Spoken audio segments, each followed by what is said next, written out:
ต่อគ្នាប្រកាសជាដឹងហើយថាឡានមួយទឹកសិតសឹងតែជាឡានដែលគេបុកគ្នាឬក៏គ្រោះចរាចរណ៍មានមនុស្សមិនដឹងម៉ានអ្នកឯងស្លាប់ក្នុងឡានហ្នឹងហើយគេយកឡានហ្នឹងទៅលក់ខ្លាយទៅជាឡានមួយទឹកហើយខ្មោចក្នុងឡានមួយទឹកហ្នឹងក៏បានឡងទៅបងប្រុសម្នាក់ដែលគាត់ទៅតែចូលធ្វើការនៅកន្លែងលក់ឡានមួយព្រោះហ្នឹងមានឈ្មោះថាបងដែនគាត់គឺជានិស្សិតម្នាក់ដែលរៀនឆ្នាំទី2ប៉ុន្តែដោយសារតែគាត់ខ្វះខាតថវិកាមែនតើអញ្ចឹងគាត់ក៏សម្រេចចិត្តឈប់រៀនធ្វើជាបុគ្គលិកយាមឡានមួយទឹកនៅក្រាស់ឡានមួយហើយយប់ទី1ដែលគាត់ធ្វើការហ្នឹងគឺជាយប់ដែលខ្មោចក្នុងក្រាស់ឡានរថយន្តមួយទឹកហ្នឹងលងគាត់ផងដែរហើយម៉ោងដែលគាត់ធ្វើការហ្នឹងគឺចាប់ពីម៉ោង5ល្ងាចដល់ម៉ោង5ព្រឹកអញ្ចឹងគាត់ធ្វើការពី10ម៉ោងក្នុងការយាមក្រាស់ឡានរថយន្តមួយទឹកហ្នឹងថ្ងៃទី1នៅពេលដែលគាត់មកដល់ក្រាស់ឡានហ្នឹងប៉បម៉ោង5ទៅគឺអ្នកដែលគាត់ជួសជុលរថយន្តឬក៏គាត់ដូរកង់ឡានដូរអីហ្នឹងគឺគេរៀបចំទៅទេហើយអញ្ចឹងទៅបងដានគាត់ចាប់ផ្ដើមរៀបចំប៉ីរៀបចំអីគាត់ដែរដើម្បីយាមនៅក្នុងក្រាស់ឡានហ្នឹងអញ្ចឹងព្រោះថាក្រាស់ឡានហ្នឹងគេជួលគាត់មកដើម្បីយាមខ្លាចបាត់របស់របរខ្លាចចោលកោះអីអញ្ចឹងទៅបងដានគឺគាត់យាមនៅខាងក្នុងក្រាស់ឡានហ្នឹងហើយនៅពេលដែលម៉ោង7យប់បងដានគឺគាត់រៀបចំញ៉ាំបាយដែលគាត់បានរៀបចំមកពីផ្ទះមានពងទាចៀនមានត្រីចៀនអីអញ្ចឹងទៅពេលដែលគាត់បានញ៉ាំបាយពេលល្ងាចមក7ហ្នឹងអីហើយវាម៉ោង7កន្លះដែរអញ្ចឹងគាត់រៀបចំបាយកញ្ចប់រៀបចំបោះចោលឲ្យហើយគាត់ក៏មកដេកលើប៉ីដែលគាត់បានរៀបចំហ្នឹងនៅពេលដែលគាត់កំពុងតែដេកលេងចុចទូរស័ព្ទគាត់បានឮសំឡេងឡានបញ្ឆេះទាំងនៅក្នុងក្រាស់ហ្នឹងគឺអត់មានឡានណាបញ្ឆេះទេណាតែគ្នាដោយសារតែក្រាស់ឡានហ្នឹងគឺឡាននីមួយៗគឺគេទុកសោនៅក្នុងកន្លែងគេគិតលុយអញ្ចឹងគេចាក់សោចិត្តហីអញ្ចឹងហេតុអីបានជាឮសំឡេងឡានបញ្ឆេះហើយថែមទាំងក្នុងក្រាស់ឡានហ្នឹងគឺអត់មានពន្លឺភ្លើងអីទេហេតុអីបានជាឮសំឡេងឡានបញ្ឆេះមកដែនគាត់គិតថាអូប្រហែលជាឡាននៅខាងក្រៅក្រាស់គេបញ្ឆេះអ្នកចិត្តខាងអីអញ្ចឹងណាទៅគាត់ក៏អត់ខ្វល់គាត់ចុចទូរស័ព្ទមើល Facebook អីទៀតអញ្ចឹងទៅអាពងតែចុចទូរស័ព្ទសុកណាតែគ្នា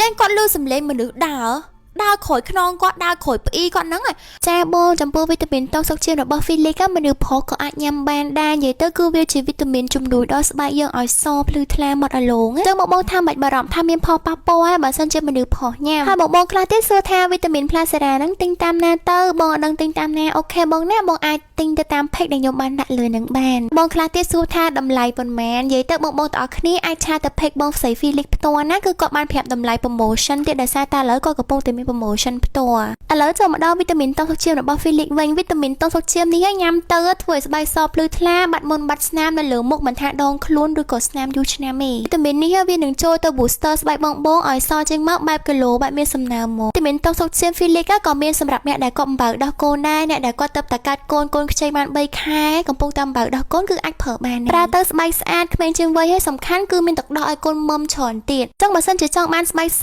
ភ្លឺថ្លាគីឡូមាត់អាឡូងដូចនារីកូរ៉េអីកុំភ្លេចប្រើជាមួយនឹងវីតាមីនតោសុខជាតិរបស់ Philips ផលិតផលល្អហើយមានតាមតម្រូវការស្បែកបងទៀតដើរក្រោយខ្នងគាត់ដើរក្រោយផ្អ៊ីគាត់ហ្នឹងដើរដូចរត់ទៅណាអញ្ចឹងណាលឺបើកទ្វារឡានចូលពុបរបៀបអញ្ចឹងហ្មងគាត់ឡើងអូយការងារថ្ងៃទី1ថងមិនម៉ែអញខ្មោចលងអីមិនដឹងដោយសារតាឡានហ្នឹង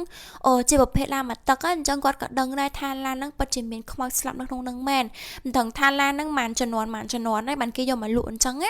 ទៅបងដែនគាត់ឈប់មើលទូរស័ព្ទហើយងំគេគាត់គិតថាថ្ងៃទី1វាអត់មានបញ្ហាអីទេហើយថ្ងៃទី1ហ្នឹងក៏បញ្ចប់ត្រឹមហ្នឹងទៅអ្នកតាគ្នាអត់មានបញ្ហាអីទេចូលមកដល់យប់ទី2បងដែនគាត់ក៏បានរៀបចំញ៉ាំបាយដូចពេលម្សិលមិញធម្មតាតែកំឡុងពេលគាត់ពងតែញ៉ាំបាយអ្នកតាគ្នាហើយហ្នឹងគឺគាត់អត់មានអីច្រើនទេម្ហូបគាត់មានតែពងទាប្រៃមួយទឹកស្អៀវទេដោយសារតែអ្នកតាគ្នាដឹងហើយគឺយើងជីវភាពខ្វះខាតគឺយើងមានតែប៉ុណ្្នឹងឯងតែនៅពេលដែលគាត់លាកញ្ចប់បាយមកនេះពងទាប្រៃគាត់ហ្នឹងជ្រុះនៅដីអញ្ចឹងគាត់សម្រេចចិត្តអោនហើគាត់នឹងអត់ចុះពីលើផ្អ៊ីអោនញ៉ាំសុបួរទេថាមើលក្រោមជើងណាតាគ្នាអញ្ចឹងទៅលេងបងដែនគាត់បានឃើញជើងសាកសពឡើងរលួយណាតាគ្នាគឺពីរនាក់ស្រីឈរមកមើលគាត់ក្បែរឡានអាព្រុសអញ្ចឹងទៅបងដែនគាត់ពេលហ្នឹងគឺប្រឡឹងគាត់បាត់អស់លីងឯណាតាគ្នាគាត់ក៏សម្រេចចិត្តទេទៅពួកម៉ាក់គាត់នៅក្នុងក្រាស់ហ្នឹងថាអាឡូវើយខ្វាច់លោកអញនៅក្នុងក្រាស់ឡានហ្នឹងអីអញ្ចឹងណាម៉ាក់គាត់ហ្នឹងបានមកដល់ហ្នឹងក៏បាននិយាយថាឡានអាព្រុសហ្នឹងគឺមានមនុស្សស្រី2នាក់បងប្អូន